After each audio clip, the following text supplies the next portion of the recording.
In an odd sense, this book on academic research was enacted in this project itself. Since this is a research project, an academic research project, under the conditions that we carry on our work.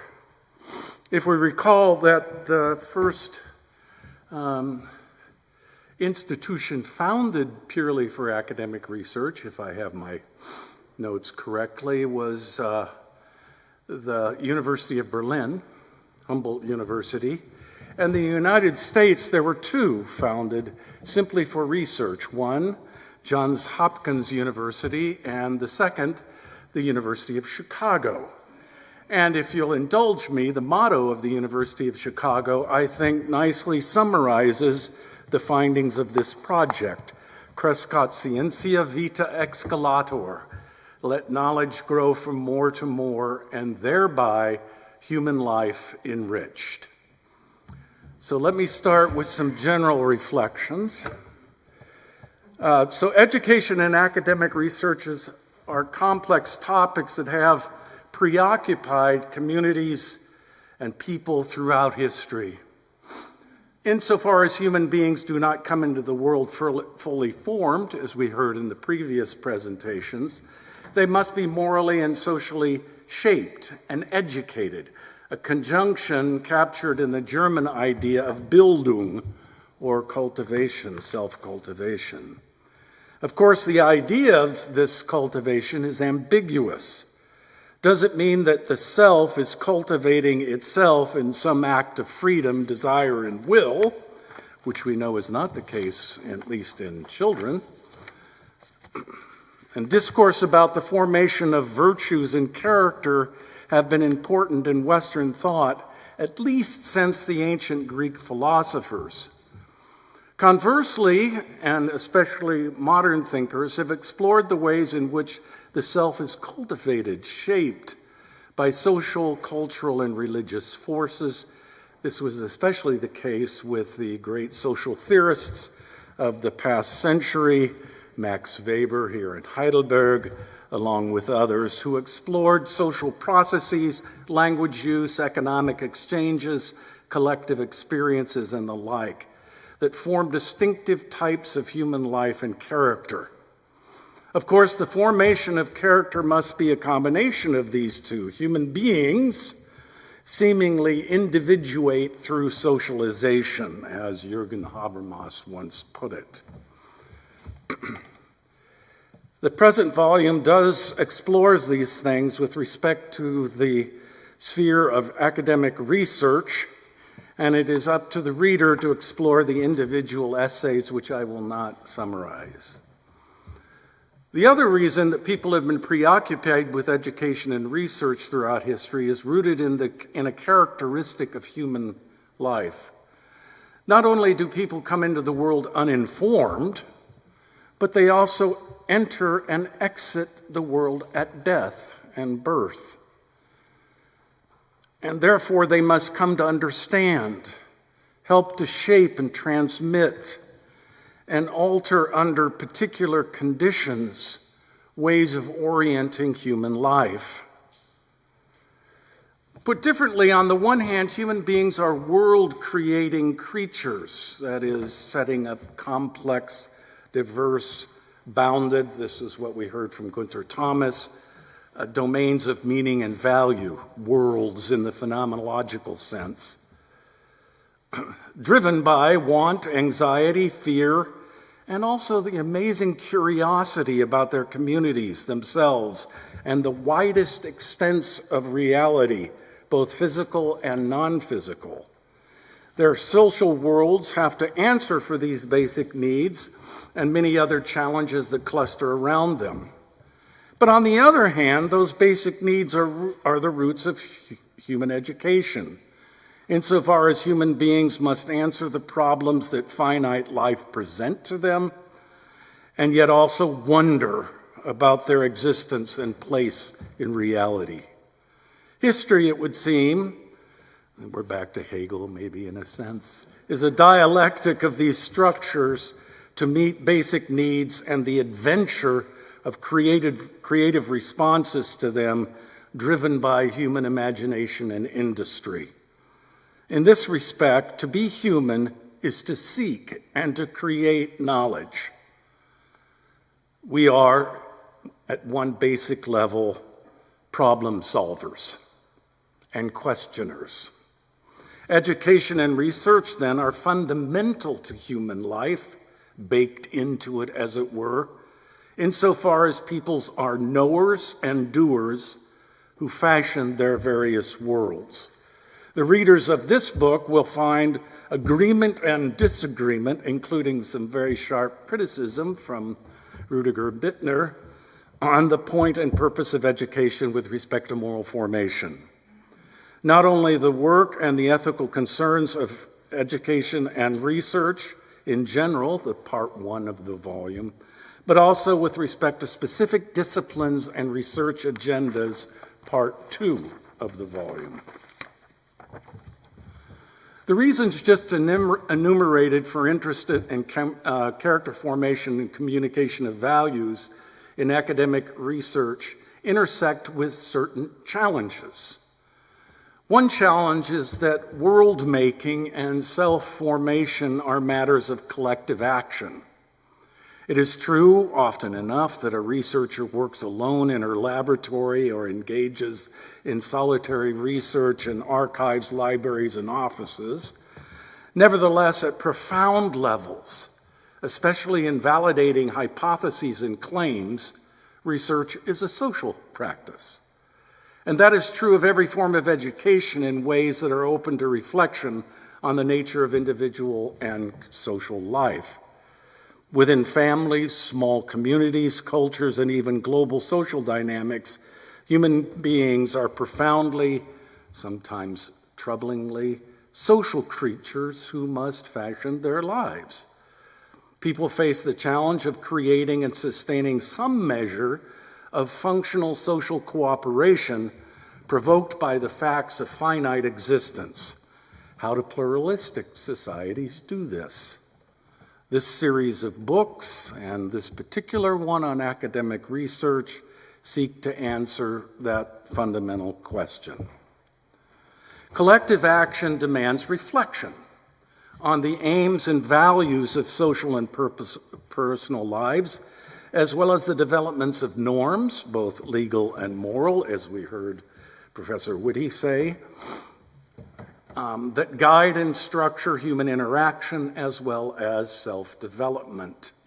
Academic research, like any individual in social practice, must then have some aim in view or purpose, norms for the practice of a specific form of research, criteria of evaluation and validation of claims and results, and patterns of authority and certification.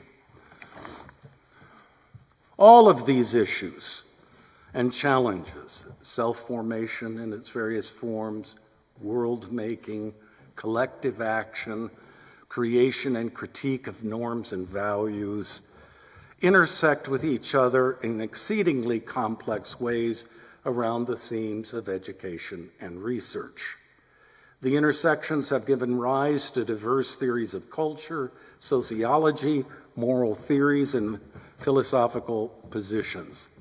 This volume is apt testimony, and this project as a whole is apt testimony to this diversity as becomes evident in the reading of the various authors and chapters. However, one more dimension of the book's inquiry must be noted, and that is, again, religion. So not only the topic of this book, but also the issues and challenges just noted are configured in specific ways by the world's religions. Religions have always been profoundly concerned with the establishment of norms and values as well as character formation and collective action, whether that's through rituals or the formation of religious communities.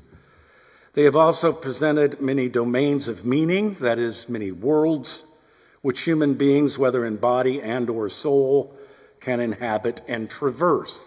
The religions are the oldest media systems that allow us to traverse many worlds, the many worlds that we also exist in today. Now, they have done this, of course, in exceedingly different ways, from karmic cycles, heavenly realms, gods and demons, divine judgment, that often stretch the imagination and credulity of modern people. So what contribution, if any, might religions contribute to the reflection on academic research in our current context? Now, for most of human history and most religions, this is an important point, universal formal education has not been the norm and has not been compulsory. Education was often reserved for men and boys and for members of religious orders and social elites. During the modern centuries, we see a shift to the development of the universities in the Middle Ages, and with the Reformation, the establishment of schools for both men and women, and in these great universities. In other words, the medieval and Reformation era universities explored the scopes and kinds of knowledge that should be their specific purview, therefore widening the domain of human knowledge and education. As I noted before, Friedrich Wilhelm's Universität, which is now Humboldt University in Berlin, was the first, at least in the West, as I understand it. The University of Bologna was formed for other reasons, was established with a research component as well as teaching requirements. In the United States, Germany, and elsewhere, universities, partly goaded by the Reformation impulse, became part of state-run compulsory education in which students were admitted and educated under state-legislated forms. And thankfully, that movement also included girls and women in the educational system. In this respect, the current volume assumes decidedly late modern societies and does not and cannot address other forms of society. However, it is also the case that even in late modern societies, this same history and cultural background of pre-modern religious forms and practices continues to exert influences. Now, the remarks above note some of the reasons for concern for education and the communication of values in diverse social contexts that sketch the rise and reason for the modern research university in the West. The authors collected in this volume in different ways address these issues as well as others on conceptual, social, historical levels of reflection on the formation of character and the communication of values. As noted, the volume is divided into two parts. Part 1, academic work and ethical concerns in research universities, and Part 2, character and ethics in the intersection of disciplines. The two parts of the book are deeply interrelated, but in general, Part 1 explores general issues about character formation and ethical communication within the research university, while Part 2 picks up the question with attention to specific disciplines. But given the focus of the book as a whole, and indeed, I would say this whole series of books, religious questions and religious texts and forms of thought are found in both parts of the volume. This organization of the book, while seemingly simple, does allow the reader to see how deeply intertwined are general issues about the relationship between character and ethical communication within the research university and the work and intersection of specific scholarly disciplines. Part 1 of the book opens with historical and social analysis and constructive proposals for ethics in the modern university. The volume then turns in Part 2 to inquiries into the formation of character in those specific disciplines, ranging from science and ethics to biomedical research to law and so on.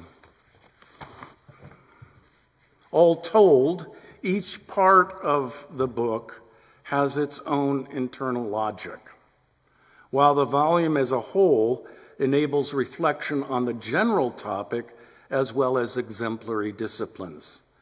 To be sure, much more work can and must be done on this topic, and it is the hope of the authors that their reflections will spur such inquiry into the contribution and dangers of academic research to character formation and ethical communication in highly pluralistic societies.